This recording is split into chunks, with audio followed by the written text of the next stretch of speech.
So we've been looking at functions, looking at graphs of functions, looking at properties of functions. We're going to continue to look at properties of functions. And first, we're going to look at what it means to be either an even function or an odd function.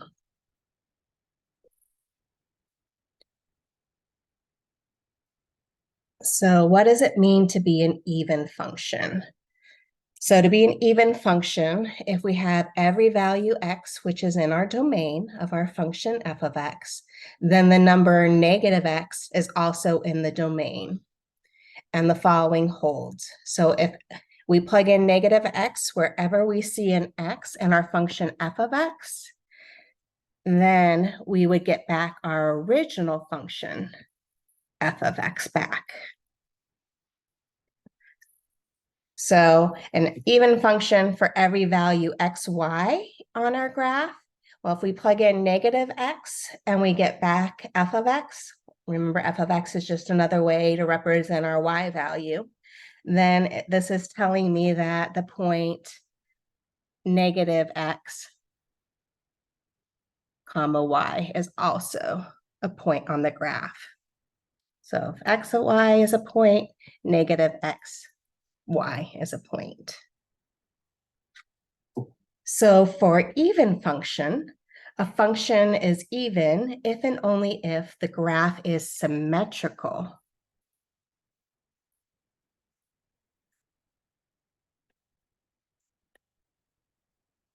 With respect to the y-axis. So before we get into what an odd function is, let's look at the following. So if it's even, this is telling me that if I have some point on here, so let's say we had 2, 1 on here. If it was an even function, it's symmetrical across the y-axis. And this told me that the point -2 and y would be the same value. 1 would also be a point.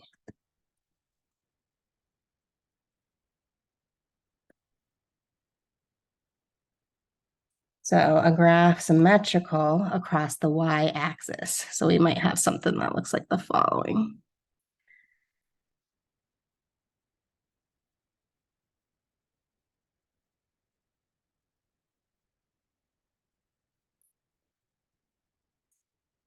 So here would be an example of an even function. So if we folded our paper along that y-axis, we would get the same graph. In a minute, we'll looking at a function and then checking it algebraically to see if it's even or odd. So an odd function,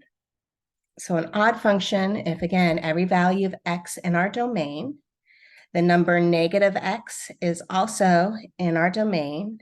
And if we plug in negative x wherever we see an x, we'll get back negative f of x.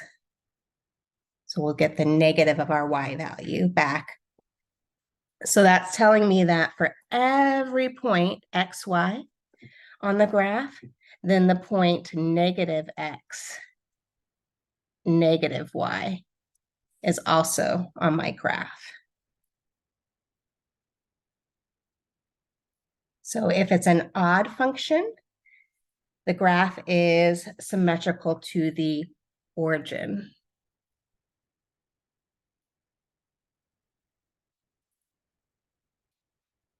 So if I folded my paper along the y-axis and the x-axis, so in force, there would be a mirror image on top of each other.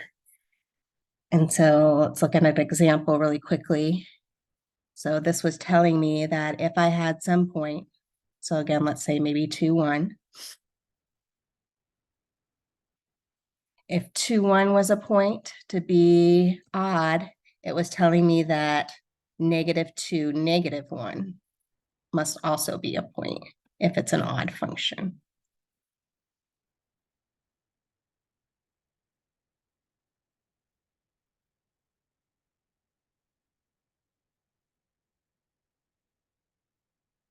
I just happened just to come up with some line in this case.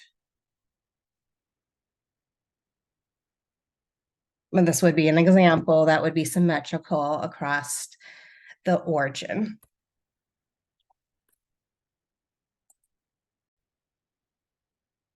So looking at the following, there's 4 graphs in front of us. And knowing that even functions are symmetrical across the y-axis and odd functions are symmetrical with the origin, determine whether the graph of the function is either an even or an odd function.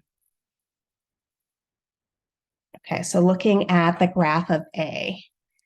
So looking at this, I can tell that this is not symmetrical with this y-axis. If I folded this paper along the y-axis, this point right here, which is a local max, would be this point over here, which it is not. Okay, so it's not even.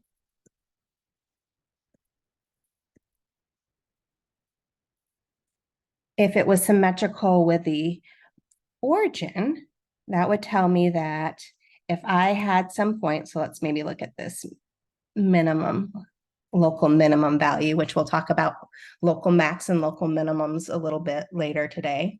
So this point here, maybe let's call this A, is the X value. Let's call this B, or maybe negative B, is the Y value.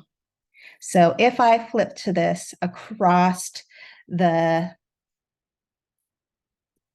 y-axis, that would be over here. And then I flipped it across the x-axis, and it doesn't matter the order.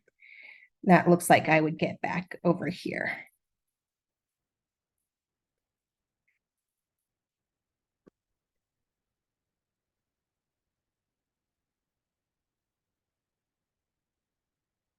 So it's looking that if I have some point in here, xy, it looks like I also have the point negative x, negative y. And because that's the case, then this is an odd function.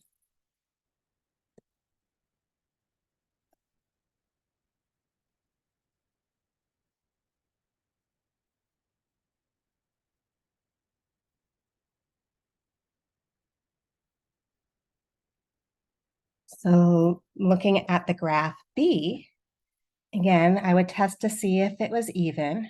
If I reflected this across the y-axis, folded the paper across this y-axis, would I get the same thing?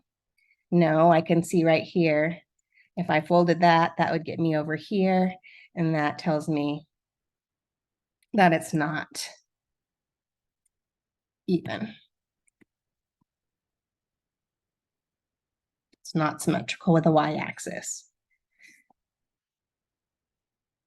So if I folded my paper over here across the y-axis, and then I folded it across the x-axis, it's possible that that point and point here that I have would get me this endpoint over here. But it looks like this value here, if I folded this across the y-axis, I would get here, and then across the x-axis, it would come down here. And so it's looking like it's not odd either. And so it's possible that a function is not even and it's not odd. So if it's not even and it's not odd, then it's neither even or odd.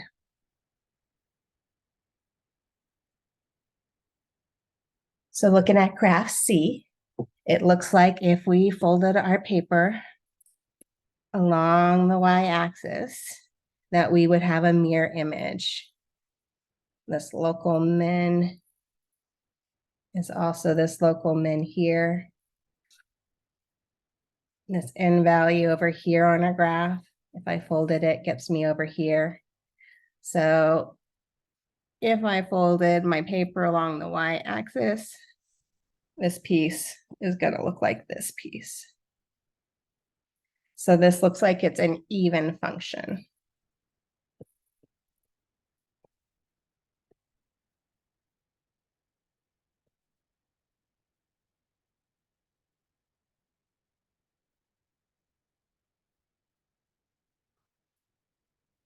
And then the last graph, this is called a step function. But anyways, we'll look at more of step functions later on in this course. But I'm looking at this and I noticed that this is not symmetrical across the y-axis. So let's look at this. If this was not symmetrical across the y-axis, but let's look at it being then symmetrical across the x-axis. So then if I folded it here, it looks like this point here. Well, first it would come over here when I folded it across the y-axis, and then it would flip down here. Problem is that is where the solid point is, and in our graph, that was actually an open circle. And it looks like where my open circle is on this point, if I did a reflection across the x and the y-axis, this piece would be open here and solid here. So it's it almost looks like it's symmetrical with the origin, but because of where the open and the closed points are, this is not. If I closed the points there, it would make it so it wasn't a function, right? If I had all these points on the step function closed, then it's not a function, right? Because it doesn't pass the vertical line test. Here's an example where I could draw a vertical line if I change my graph. And this x value right here is giving me two separate y values. So just kind of a reminder of what a function is. So changing the graph a little bit by closing both of those points, it would make it odd, but it wouldn't be a function. We could technically with this graph, if I was trying to make this an odd function, if we made all of these open circles at the endpoints of the steps, then this would make it an odd function. But that's not what was given to us. And so this is neither even or odd.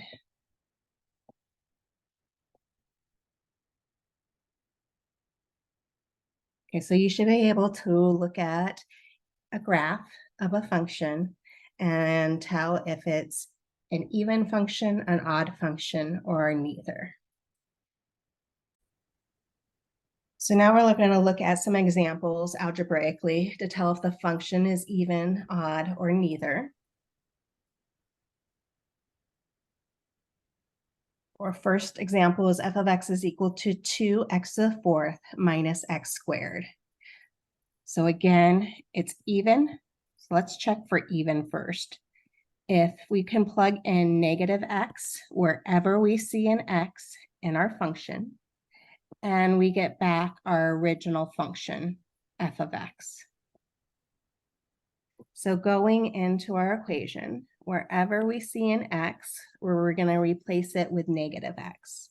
And so let's go through here and let's put parentheses wherever we see the x, and then let's drop in the negative x inside the parentheses. So we have two parentheses, that parentheses is raised to the fourth minus parentheses squared. So now plugging in negative x wherever we see an x. And so right now it doesn't look like it's the original, but we can simplify this. So this is the same thing as 2 times, well, I'm going to use rules of exponents.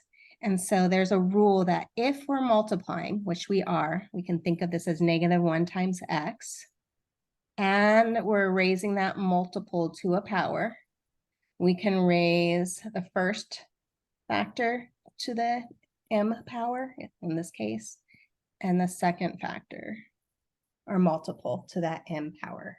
So think of it as I'm taking this -1,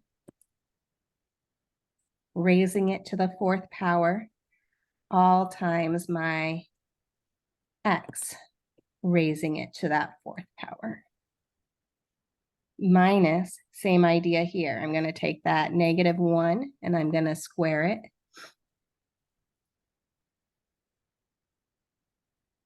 Times x squared. If I do that, well, I know if I multiply a negative an even number of times, that's going to be positive. So -1 times -1 is +1, +1 times -1 is -1, -1 times -1 is +1. So this would give me back +1 here. And so I would have back 2, I don't have to write +1, x to the 4th power minus -1 quantity squared is 1, and then times x squared. So I get back 2x to the 4th minus x squared, which, if you look back, that's what our original function is. So this is f of x. So we showed that f of -x was the same thing as f of x. And by definition, this tells me this is an even function.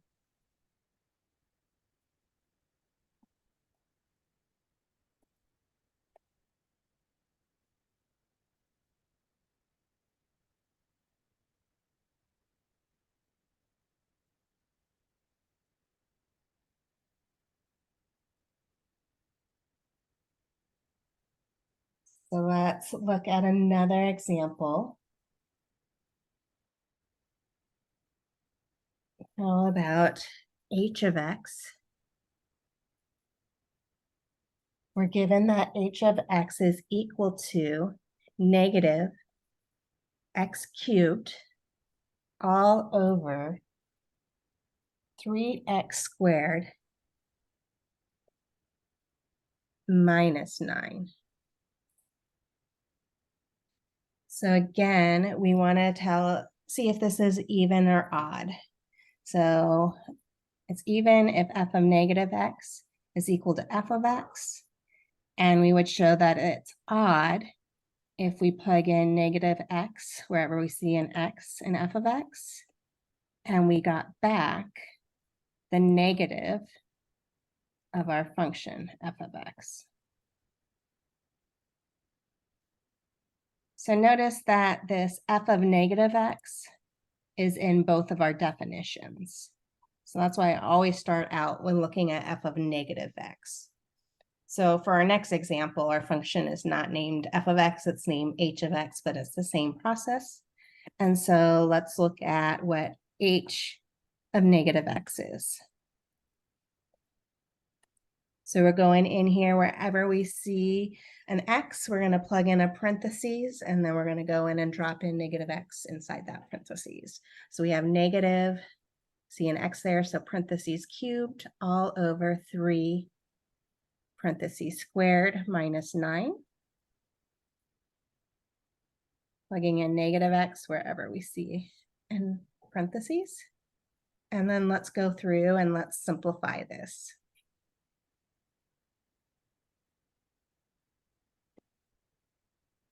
So this is equal to negative.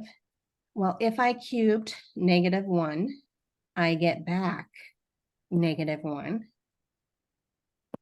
And then if I cube this x piece, that's giving me x cubed. All over 3. So squaring -1, I get 1. And squaring x, I get x squared. So in the denominator, this would give me 3x squared. And then bringing down the minus 9. So looking at this, I can simplify my numerator. I have a negative times a negative, which is a positive. So in my numerator, I just have x cubed all over 3x squared minus 9. So looking at this does not look like my original function, h of x. So I know that this is not even.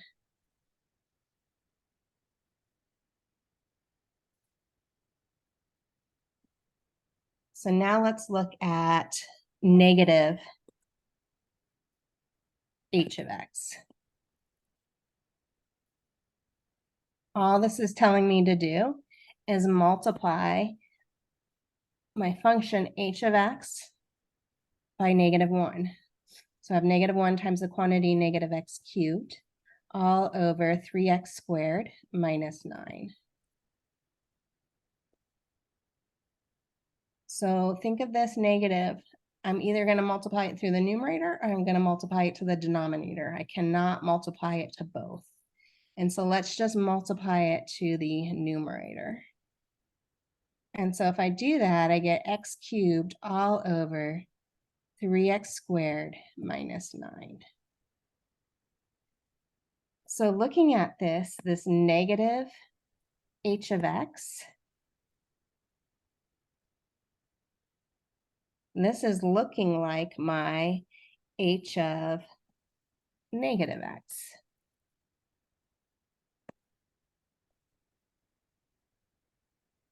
And so since h of negative x equals negative h of x, this tells me that this is an odd function.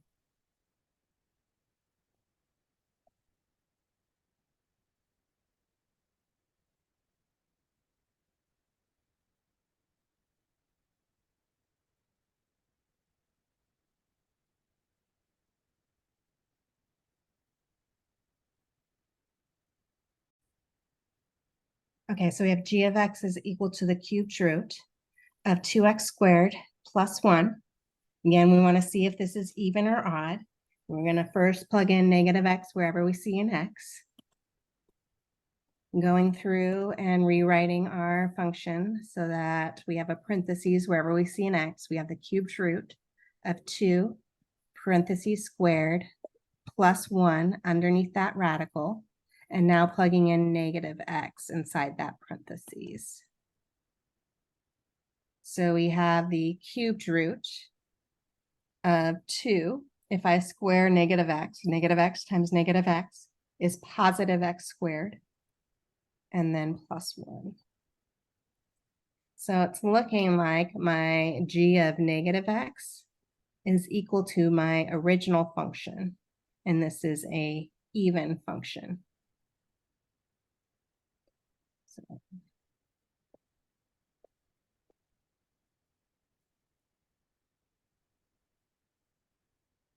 go this way.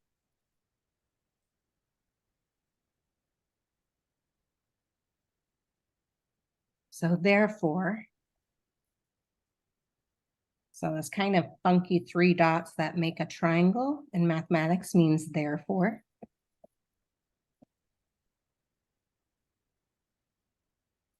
So therefore, we can say g of x is even.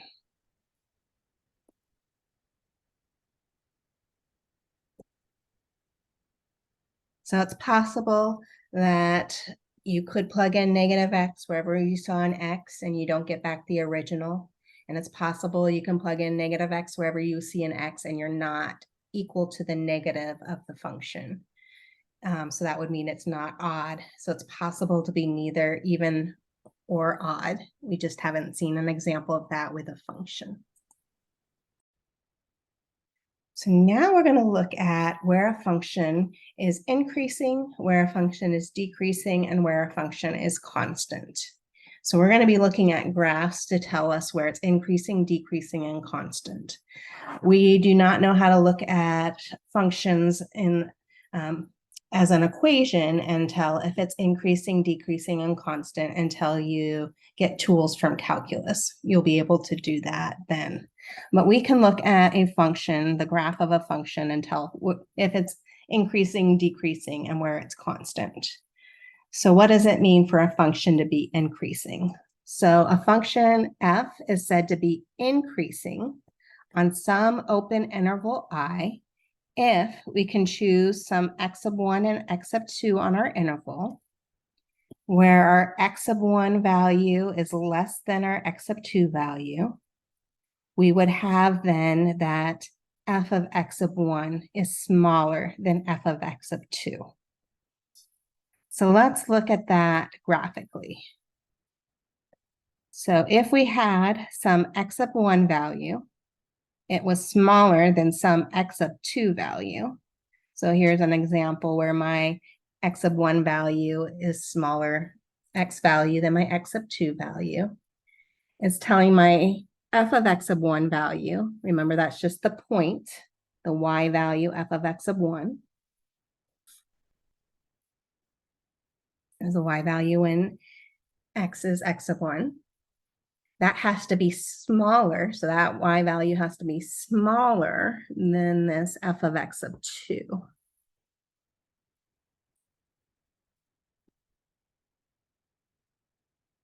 And so if we had some graph here connecting these two,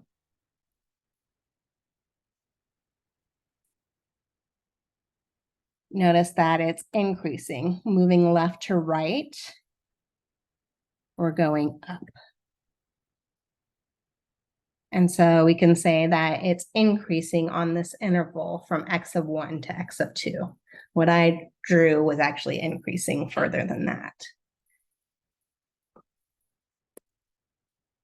But that's what it means to be increasing. We can say a function f is decreasing on some open interval I, if again we choose some x of 1, x of 2 in our interval I, and again our x of 1, x of 2 value, x of 1 is smaller than x of 2. In this case, if it's decreasing, our f of x1 value, our y value for x of 1 is bigger than our y value when x is x of 2. So if I mapped that out,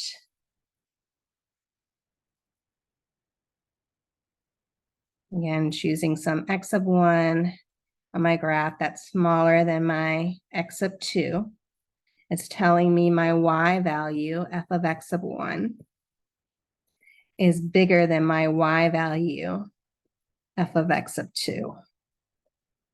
So if I did it like this, here's a point at x of 1, f of x of 1. Here's a point at x of 2, f of x of 2. And then looking at this,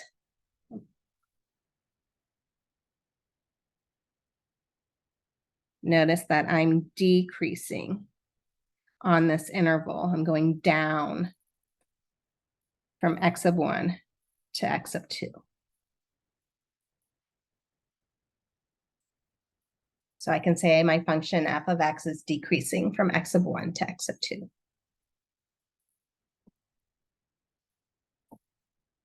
So if it's not increasing and it's decreasing, it's possible that our function is constant. F is constant on some open interval I.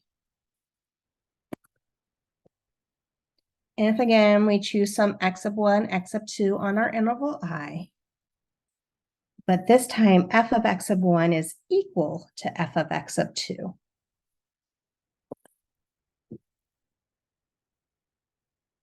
So if I have some x of 1, I have some x of 2, my y values are the same.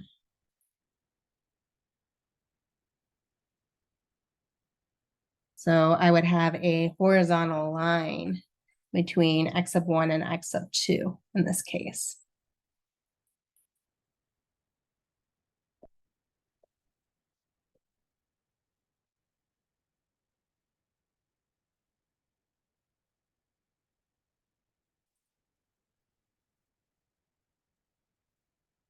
So the next example, we're given a graph and we're asked, where is our function increasing, decreasing, constant, and then throwing in information that we've learned in the past. What are intercepts, if there are any? Is this looking like it's symmetrical across the x-axis, y-axis, or origin, etc. So let's look at the next example. So we have the graph in front of us and we want to answer the following question. The first question says we want to find the intercepts if there are any. So recall the x-intercepts are where we're crossing or touching the x-axis.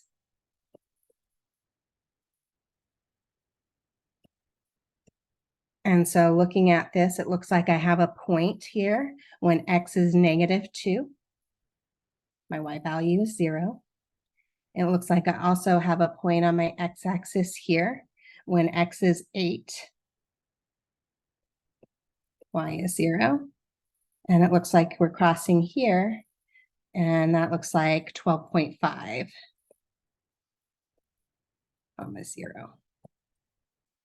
So that's written as a point. I could have said x equals -2, 8, and 12.5 are my x-intercepts.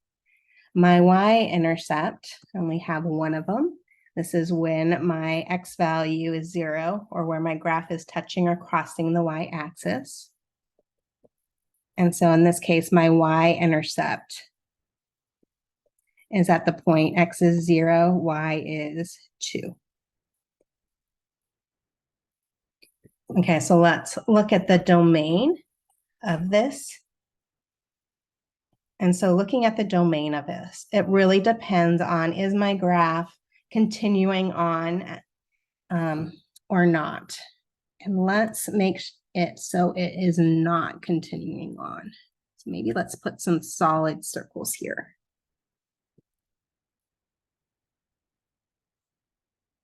And so if that is the case, then my domain, these would be all the x values that I would be hitting. So I'm starting at this x value here, and I'm ending at this x value here.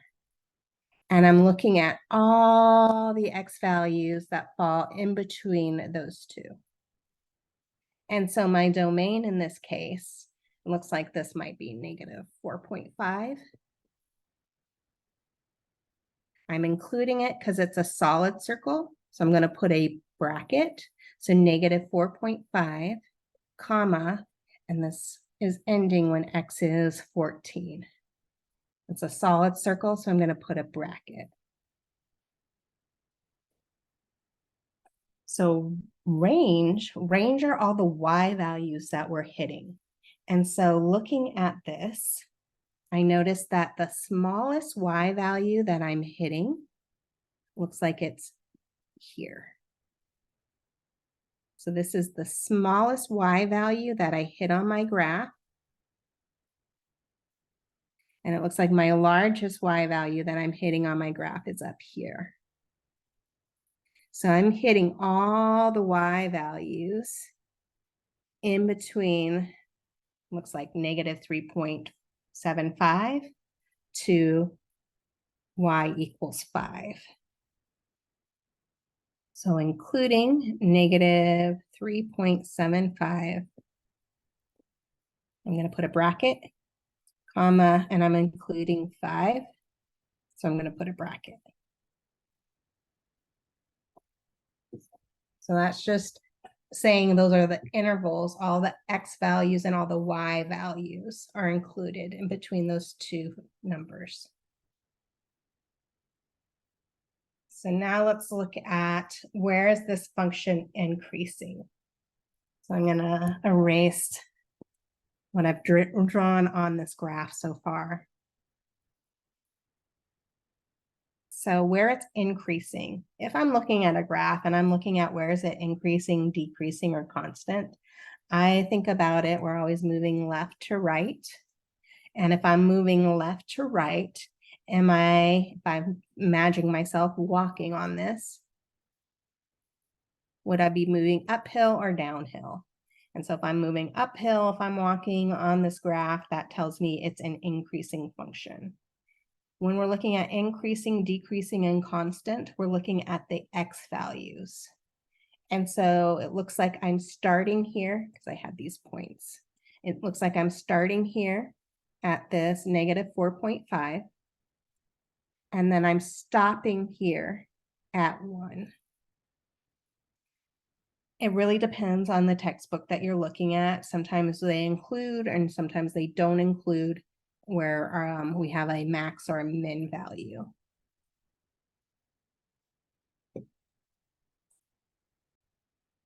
It looks like that your textbook includes those values. And so we're starting, it's increasing here from x equals negative 4.5.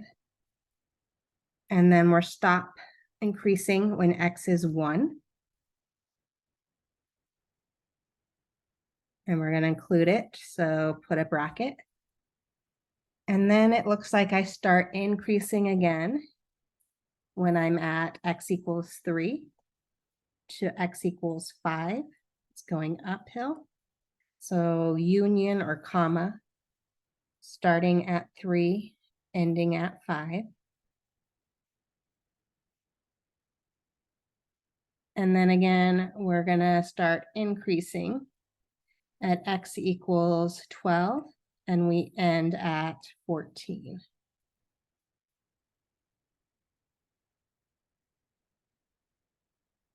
The union, bracket 12, comma 14. So again, you're using all the x values where it's increasing.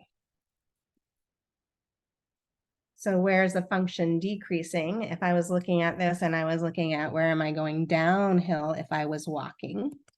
Well, I'd be going downhill right here from 0 to 3. So x equals 0 to x equals 3, including union. I'm also going down when x is 5, all the way to x equals 9. So 5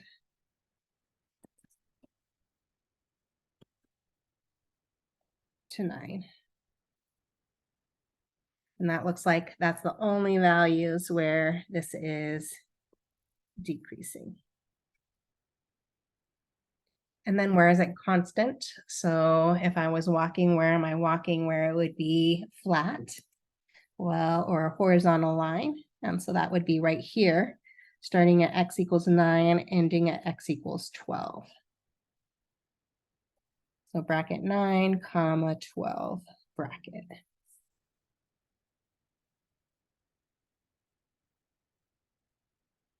Okay, so looking at this, we want to tell whether the function is even, odd, or neither.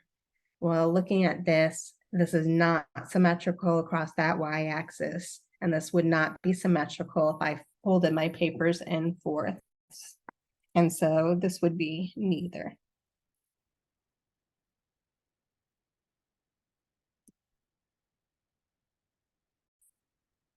So looking at one more example of looking at a graph and answering questions about the graph. If I'm looking at this and I wanted to find the domain, I would look at all the x values that I'm using in this graph. Well, it looks like I'm getting really close, but not using because of that open circle, -3. So I'm going to put a parentheses around my -3, which means that I'm getting super, super close to it, but never hitting it. Like -2.999999999 would be less than, I'm sorry, bigger than -3, but not equal to -3. And then I'm hitting all the x values on my graph until I reach, looks like 1. Since this was a closed circle, when x is 1, I'm going to include that number 1. So I'm going to put 1 bracket. So that was our interval notation. If it wanted it in inequality notation, we would write it as -3 is less than x is less than or equal to 1. So looking at the range are all the y values that we're hitting. So I look at the graph and I see, okay, what is the smallest y value this graph would hit? And so it looks like the smallest y value this graph hits is -4. There's a solid circle here, or even a point over here. So we do get a y value of -4, so we're going to include that. And then the largest y value that we're hitting here is 0. And so we're hitting all the y values from -4, including to 0 and including. I'm including it because of this local max right here. If that point was not there and it didn't reach that, I would not include it because this was open. But the graph is hitting 0. Another way to write that is -4 is less than or equal to y, which is less than or equal to 0. So if I was looking at where is my graph increasing? So where am I going up from left to right? Looks like that I'm only going up in one spot. I'm going up starting here and ending here. So we're looking at the x values where we're going up. So we're starting at -2 and we're ending at that x value of 0. So -2 to 0. Bracket, or -2 is less than or equal to x is less than or equal to 0. It's decreasing.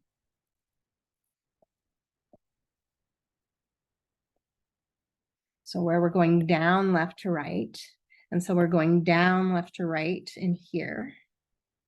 Notice I have an open circle of that -3. So I'm going to put a parentheses, -3, comma. I'm stopping, and it's included at -2. So bracket. Union, because I'm also decreasing from this portion here when x is 0 to x is 1. So bracket 0, comma 1 bracket. And in this example, this is not constant anywhere. There's no horizontal line. So it's constant nowhere, and it doesn't look like this is an even or an odd function because there's no symmetry across the y-axis or the origin. So now we're going to define what a local maximum or local minimum is, and an absolute maximum and absolute minimum. So sometimes we call this local extrema, which means that we're talking about local maximum and minimum, or absolute extrema, which means we're talking about absolute maximum or absolute minimums. So we have the definition in front of us for local maximum and local minimum. It says that let f be a function defined on some interval I, and let c be contained in that interval I. So we say that a function f has a local maximum at c if there is some open interval I containing c, so that f of c is greater than or equal to f of x for all x in this open interval. The number f of c is called the local maximum of f. So f of c is that y value. So this is the case where we use the y value when we're talking about absolute max or absolute mins, or local max or local mins. So we'll give the y value for those, but we could say it occurs when x is. So for these local values, we're going to give the y value.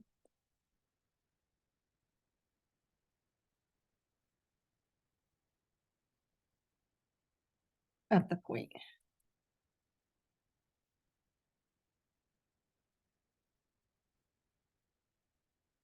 And so let's just kind of look at what they had stated. So let's say we have some value x equals c. We have some value here, a point. So our y value is denoted f of c. And there's some open interval around c such that f of c is the biggest y value or equal to. So some textbooks do not have the equal to part for here. They might just say f of c is greater than f of x. This one says greater than or equal to is how it defines it. So there would be an example where f of c is our local maximum. In this case, it's actually an absolute maximum also of what I drew. But we'll get to that in a minute. So the next piece says that function f has a local minimum at some value c if c is contained in some open interval I, and f of c is smaller than, less than, or equal to f of x for all x in this open interval I. We say that f of c is called the local minimum. So if I had some value c here, and this is f of c, and I have some open interval around x equals c, and that is the smallest y value on that interval around c, then we would say that f of c, in this case, has a local, f of c is our local min. Okay, so local maximums and local minimums could actually be an absolute maximum or absolute minimum. So let's look at the definition of what it means to be an absolute maximum or absolute minimum.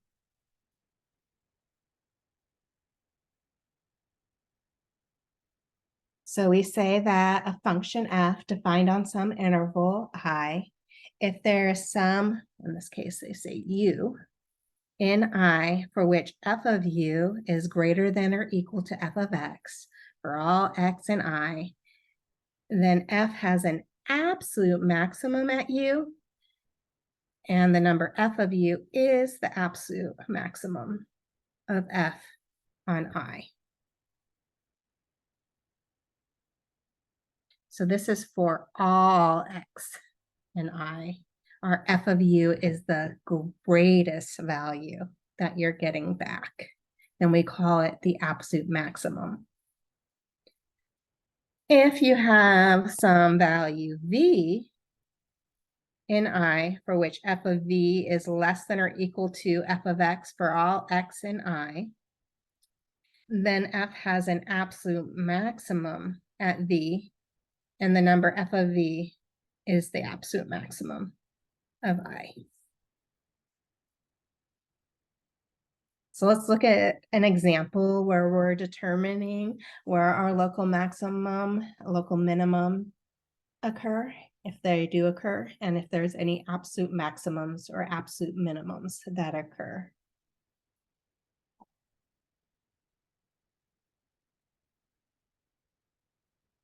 So you have two graphs in front of you. So let's look at the graph on the left. And so we're looking for absolute, let's look at local max, local mins.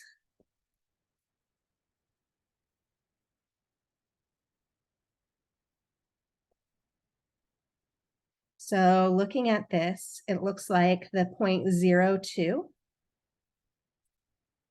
So y equals 2 in here is a local max. So local max at y equal 2. It looks like I have a max here when y equals 4. We have local mins. So smallest y value in an interval here when y is 1. And here I have a y value of 0. But if I was talking about absolute max or absolute mins, the absolute biggest value that I get on this graph is when y is 4. So our absolute max is 4. And our absolute min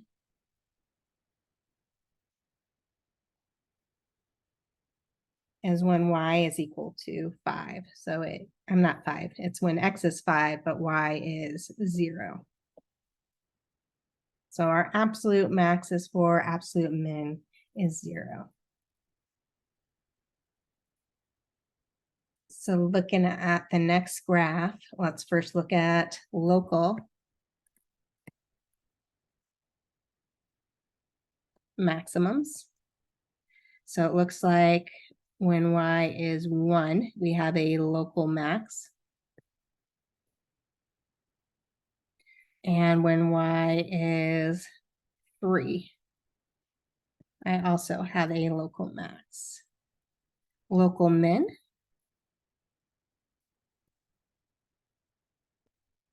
So my y value of 0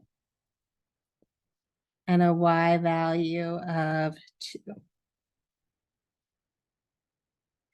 If I'm looking at this, my graph is heading upwards here, continuously upward and going off to positive infinity. And so in this case, there's no absolute max.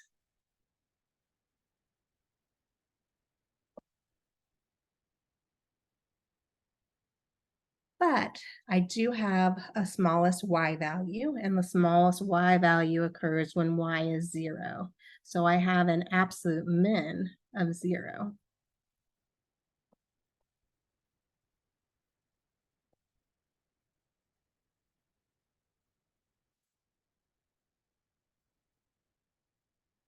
So looking at a graph, you should be able to tell where your local extrema are and where your absolute extrema are if they occur. Again, this is something that once you get into calculus, you'll be able to look at functions, the algebraic function, and be able to find where a function is increasing and decreasing constant, where these max and mins occur. But without tools of calculus, we don't know how to do that. We can just look at it, the graph, and then determine based off of that.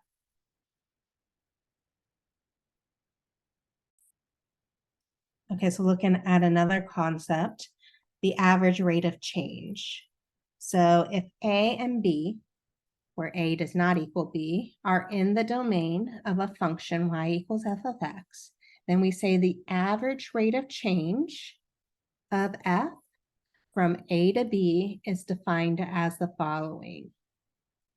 So this triangle means the rate of change of y, or the change of y, all over the change in x.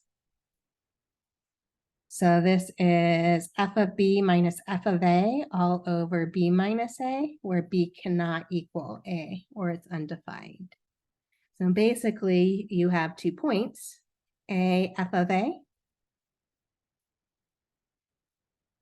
and b f of b. So our change in our y value, so looking at one y value, f of b, minus the other y value, f of a, all over the change in our x value. So since I started with a second point on the numerator, I'm going to start with a second point in the denominator, so b minus a. So notice this looks like the slope between 2 points if we were given a line. And this is the slope between 2 points, but that line between that slope and those 2 points is called the secant line. So for instance, let's say we had some graph here, and let's say that my graph, let me just make it a little, let me change it a little.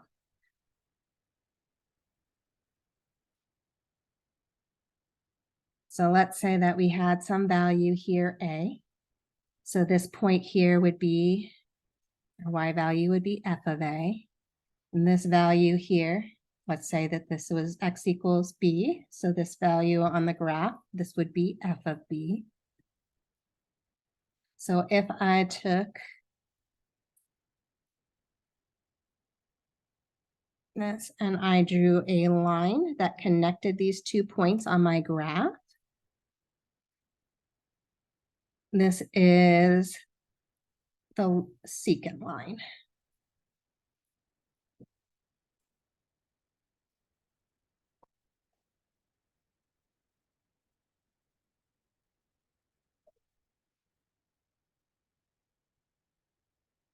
So the slope of the secant line is the average rate of change of a function from A to B, and it equals the slope of the secant line and the points containing the 2 points A f of A and B f of B on the graph.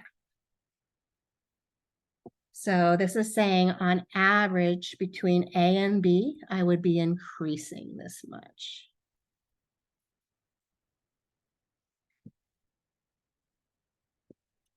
So let's look at an example of finding the average rate of change between 2 points and finding that equation of the secant line. So the example in front of us, f of x is equal to negative x cubed plus 1. First part wants us to find the average rate of change from 0 to 2. So we need to find the point when x equals 0. We need to figure out what y is. And so plugging in 0 wherever we see an x. So you have negative parentheses cube plus 1, replacing or putting inside the parentheses is 0 and simplifying, we get back that negative 0 cubed is 0 plus 1 is 1. So we have a point here when x is 0, y is 1. So we also want to look at what's happening when x is 2. So we're going to go in and we're going to plug in 2 wherever we see an x in our function. And so doing so, we get negative parentheses 2 cubed plus 1. Order of operations, I would first cube my 2, so 2 cubed is 8 times the negative in front. So negative 8 plus 1 gives me back negative 7. So we have a point here when x is 2, y is negative 7. So the average rate of change, let's look at f of b minus f of a all over b minus a. So if I'm using the second point in the numerator to write first, so that would be negative 7 minus 0. I'm sorry, not 0, 1. All over 2 minus 0. So let's simplify this.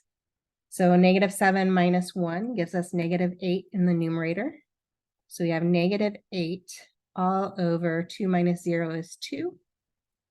And then negative 8 divided by 2 gives us back negative 4. So I know the slope of my secant line is negative 4.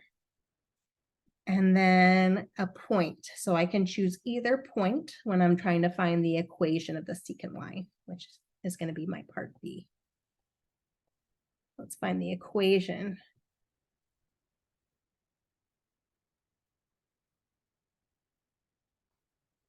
of the secant line.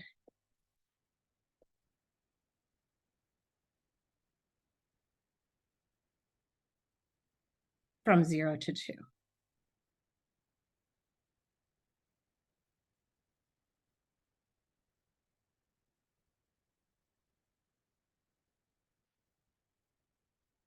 On f of x. So if I get to choose a point, I notice that 0, 1. This is actually my y-intercept. When x is 0, my y value is 1. And so I could use the fact then that my b value is 1. I know my slope is negative 4. So if I plug this slope into y equals mx and then my y-intercept in for b, I would get the equation of that secant line. So y is equal to negative 4 times x plus 1. So there's the equation of that secant line. The last piece in the section on properties of functions talks about the extreme value theorem. So what this states is if a function f is continuous on some closed interval a, b, then f has an absolute maximum and it has an absolute minimum on that interval AB. So notice that this was starred at continuous. So with algebra, we don't know how to prove that something is continuous.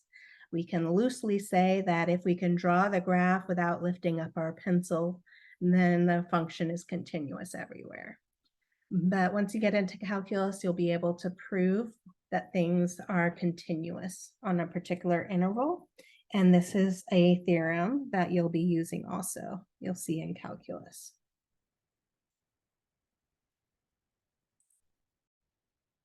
So right now we don't have an example that shows this extreme value theorem.